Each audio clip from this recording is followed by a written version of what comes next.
Well, I bring up the advertising aspect, obviously, because we're a room full of book critics, and many of whom would like to be paid for their work. So, and maybe just to put it bluntly, whether you can speak to, are you in a position now to pay the people who write reviews for you? And if not, what do you feel needs to happen, in the landscape, either within your publication or in the larger landscape, to make that happen? Yeah, I mean, I'm truly terrible with money individually, but Full Stop has managed to be very good with it so far. Partly because we don't pay ourselves, so editorially we get nothing. I probably lost a ton of money running this, but we do pay everybody, and just through running ads and being smart about where we put money.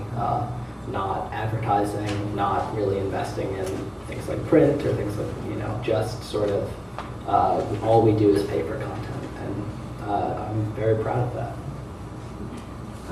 Yeah, we pay our writers, we try to make sure it's paid on time.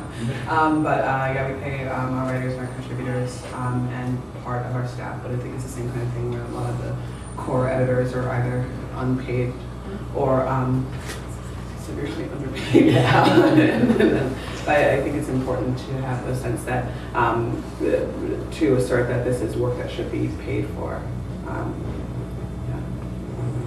Yeah, we also pay all of our contributors. We have a flat fee that, in my mind, is laughably small.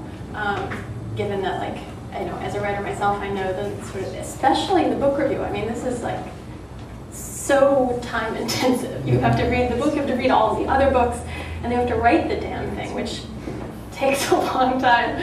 So, I just try never to make that, to do that math.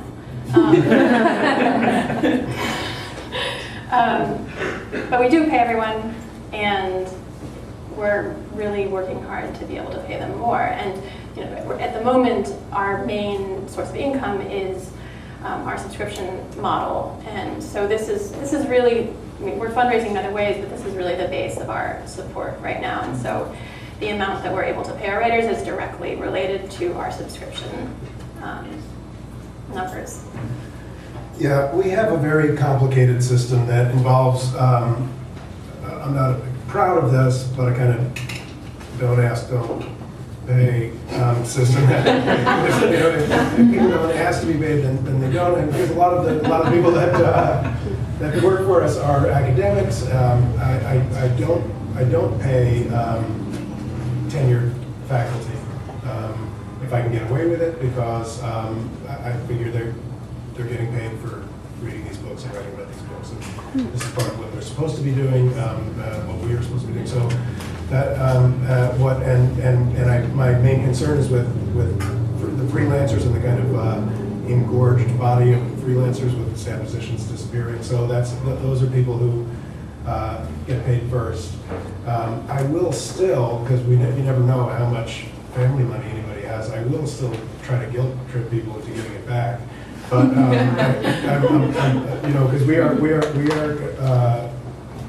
our entire operation has run on the equivalent of one serious publishing salary.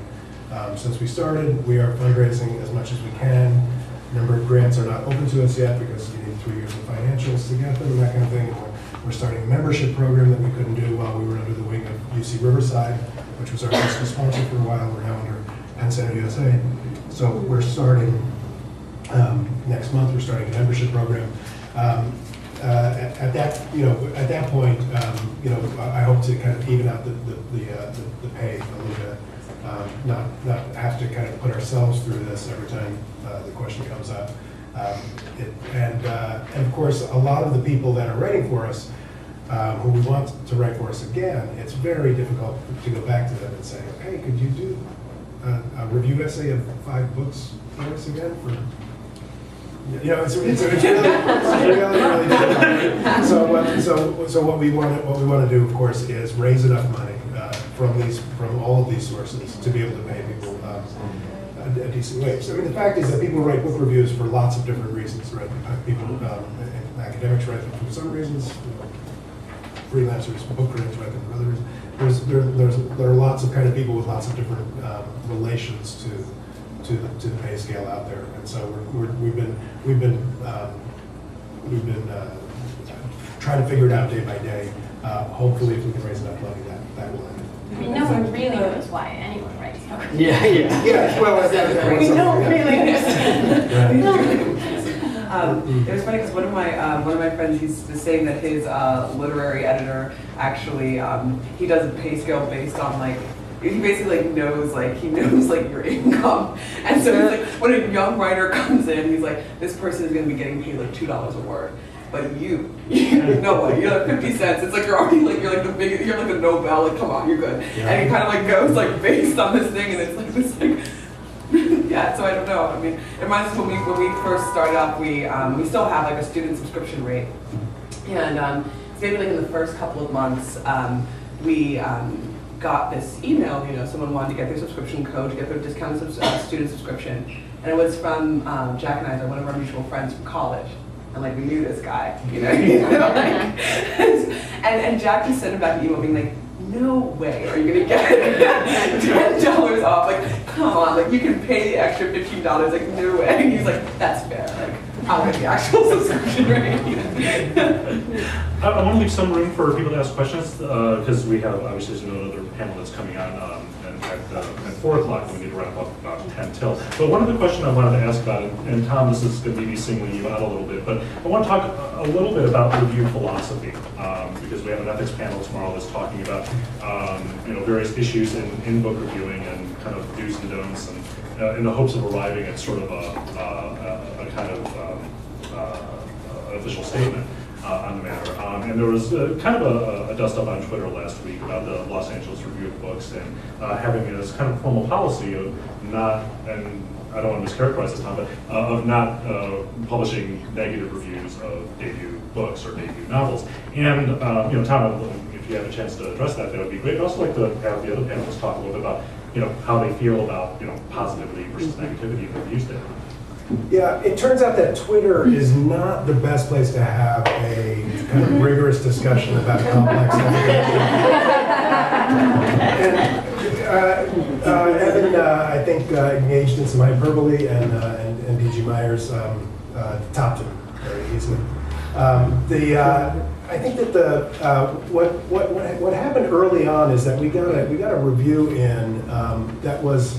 And we were still kind of finding our way. I have to say that nobody that works on the Los Angeles Review of Books had ever been an editor, ever, anywhere, right? And Kurt Vonnegut has that thing about you are who you pretend you are, so you have to be careful what we pretend to be. And so my idea was, let's just all pretend that you guys are editors, and you'll become editors. And in some cases it worked, and in some cases it didn't, right? But by and large it's worked. We in editorial meetings, we're trying to figure out what we were doing day by day in those early days. We got a very vicious pan of a first novel, and it had severe writing problems too. It was not an argument. It had nothing to say about literature. It had nothing to say about our time. It had nothing to say, and it was just a bunch of snarky nonsense. And not even well done snarky nonsense. So I decided that we weren't going to run it. We decided to kill it, and we've now run 1,300 pieces in 2 years. 1,300 pieces in 2 years, and we have killed 3 of them. This was the first. There were only 2 others. I can't really remember those cases very well, but they weren't first novels. This one, we had a long discussion about what it means to review first novels, and how we decide what we're going to cover, what we're not going to cover. And one of the things that seemed obvious to me is that there's no reason to kill a book that is in the process of dying a natural death. Right? It seemed to make no sense, and we don't have enough resources. I get 100 books at my doorstep every day. I get a couple hundred pitches in my email every day. So I'm going to pick out of those 300 books every day, we're going to do 2, right? And so how many of those should be snarky trashings of dead books? I think probably zero. Unless, of course, the piece is a really interesting piece about, self-consciously about what it means to kill a dead book. I don't know. I can imagine cases where it would be interesting, but this was not one of them. But we do think that it's a waste of our time and a waste of readers' time to hear that. Now, if it's a first novel and it's getting a lot of press other places, and we think it's in the mission statement of your review of books, it's a fraud or overly inflated. We'll have our say about it, and we're perfectly happy to be negative. DG Meyer seemed to think that this meant that we were never negative about anything. I wrote a piece, room response, and proved how negative I could be. Anybody else? Is this something that comes up in your conversations? Yeah, I mean, my co-editor and very dear friend Jesse Montgomery has a tattoo on his leg that says, "Who cares?" And that, I think, is generally our approach, which is to say that I don't care what the perspective is as long as there's a perspective. I mean, I generally find I don't, like, glowing reviews to me are so often there's just really a commercial element there. Should I buy this book? Yes, you should. I'm not particularly interested in that. By contrast, if somebody did give me something that was just snark, I would probably dislike it. And we run a fair amount of snark, but I usually think that it's well-founded regardless of the sort of age or position, although our ire is usually reserved for people who can sort of laugh or cry all the way to the bank. Yeah, I mean, I think the kinds of reviews that I'm interested in are not purely evaluative in the first place, or even evaluation is actually the least interesting part of a review for me. So in that sense, the question doesn't matter because I'm looking at what is this piece saying sort of more broadly. At the same time, like the fact of a book review sort of it's making an argument for why we should care about this book, and if the book sucks, it's hard to know like why.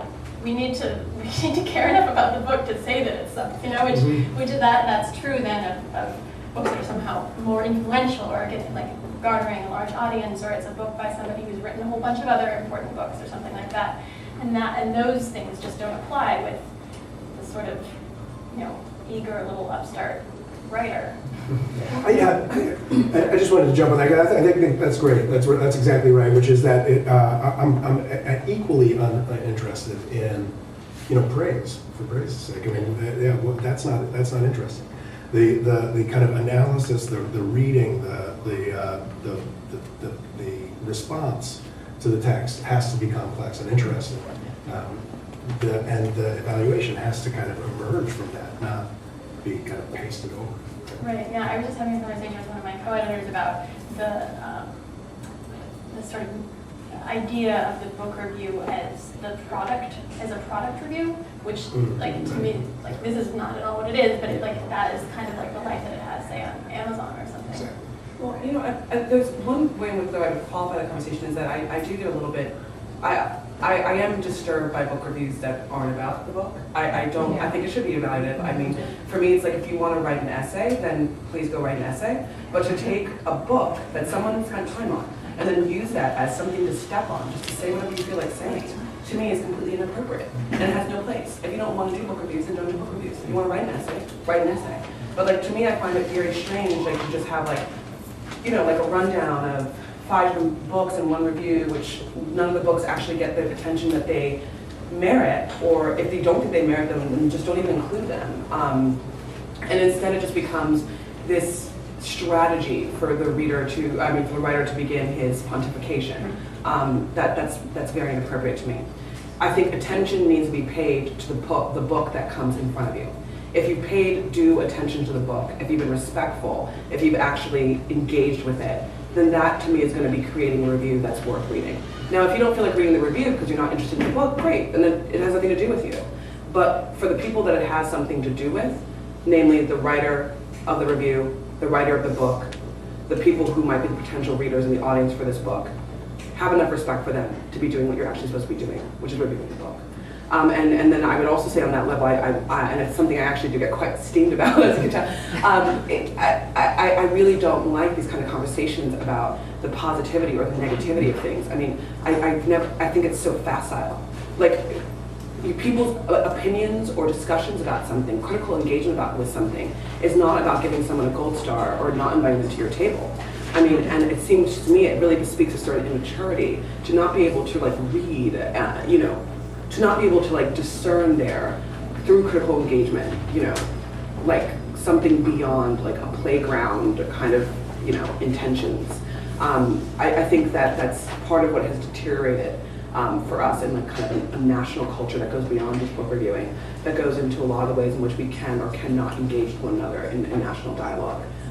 You should be able to be critical of someone without it being an attack, and you should be able to receive it as such and have the maturity to receive it as such. But we're running up a little bit against the next hour, but if anybody has any questions that they want to ask, I'll take a couple. Yes? Well, I just wanted to know, what do you think about like rating Lutz, putting stars and things like that? Star systems? Yeah, like that system. Is it useful? Is it necessary? I don't know.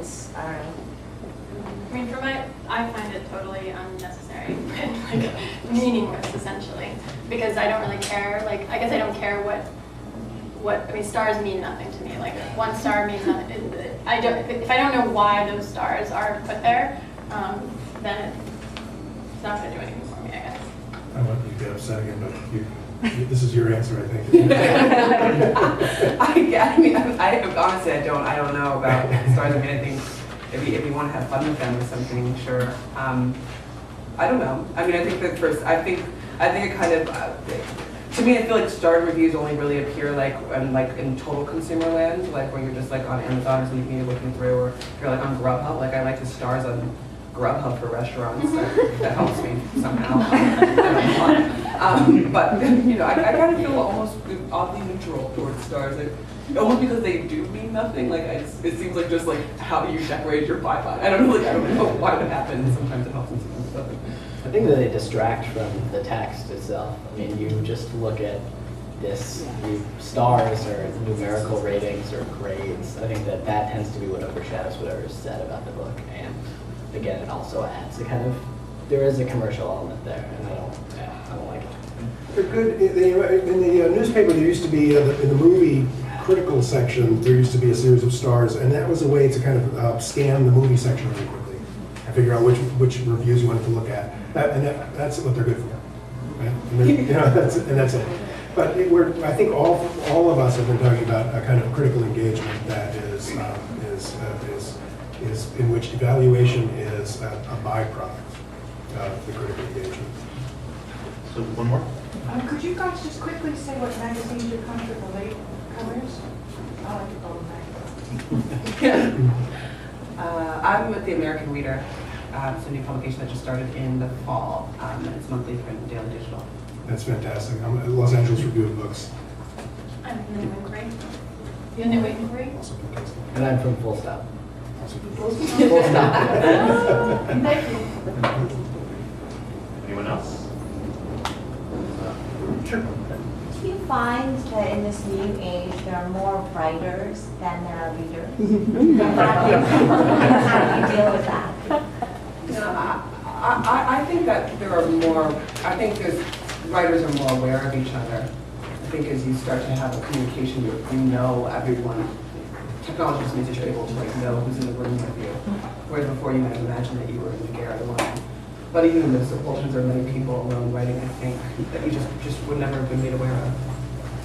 Yeah, that's possible. I mean, I have no idea. I don't think I have this is the world that I've always lived in, basically, whatever it is. But I'm not sure if people are more or less aware. Because I don't think there's an authoritative answer there. And I go back into the 19th century, so I'm wrong in terms of it. Finally, tell us. There kind of statistically, there are more writers than ever. That is, there are more published authors than ever, right?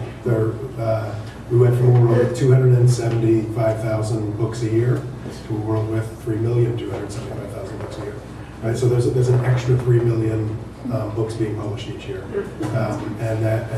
so there are more writers than ever before, published writers. I think that literary magazines and book reviews have always had an audience that was made up in part by writers, in part by people who someday wanted to be writers, in part by people who were going to become writers and then decided against it, but kept interested, and then in part by readers. Right? There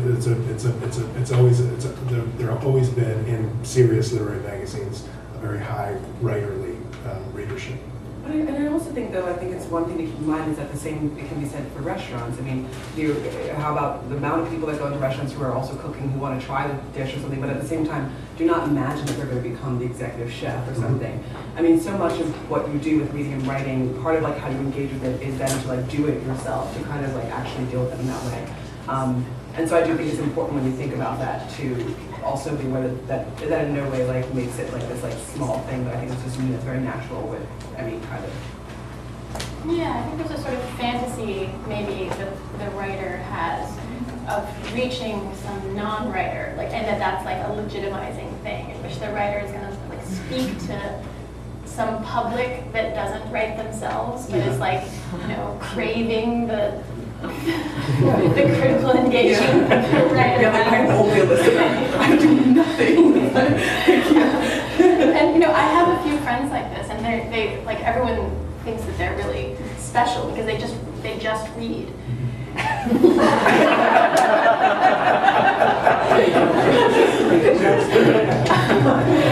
they are rare. And I guess it seems to me like I don't know.